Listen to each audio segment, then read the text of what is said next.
नहीं देखिए, दिखाता है ये कि जो हमारे नेता प्रतिपक्ष हैं उनकी गंभीरता कितनी है किसी भी बिल को लेकर के या फिर बिल के मुद्दों को या देश के मुद्दों को लेकर के।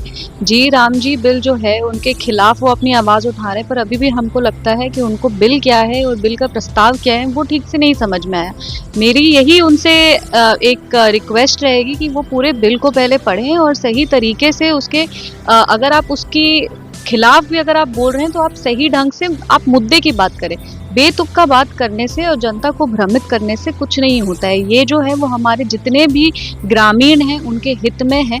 महात्मा गांधी जी का ही सपना था कि विकसित ग्रामीण हो, तो उस विकसित ग्रामीण के निर्माण में क्या क्या आवश्यकताएं हैं, जी राम जी बिल उसी को एड्रेस करता है। उनको पहले बिल के सभी जितने भी प्रस्ताव हैं उसको ठीक से पढ़ना चाहिए और फिर एक ओपिनियन फॉर्म करना चाहिए। पहले भी एक मीटिंग हुई थी, राहुल गांधी ने कहा कि ये बिल का नाम बदल के महात्मा गांधी का अपमान किया गया।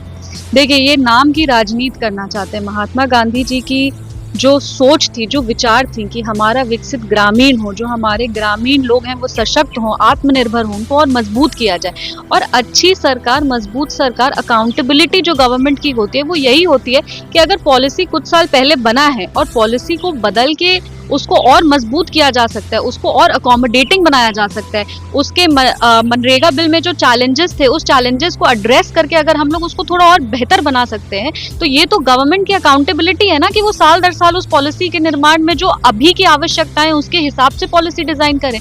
तो ये सिर्फ मनरेगा बिल में जितने भी हमारे ग्रामीण का जो फीडबैक था कि हमारी डेज को इंक्रीज किया जाए, एग्रीकल्चरल सीजन को अकोमोडेट किया जाए, तो ये सारा तो जो नया जी राम जी बिल है वो वही चैलेंजेस को एड्रेस करता है। तो ऐसे में राहुल गांधी जी को समझना चाहिए कि नाम की राजनीति से ऊपर उठ के महात्मा गांधी के विचार को अगर धरातल पे कोई उतार रहा है तो वो हमारे यशस्वी प्रधानमंत्री श्री नरेंद्र मोदी जी हैं और विकसित ग्रामीण में उनको भी अपनी सहभागिता निभानी चाहिए।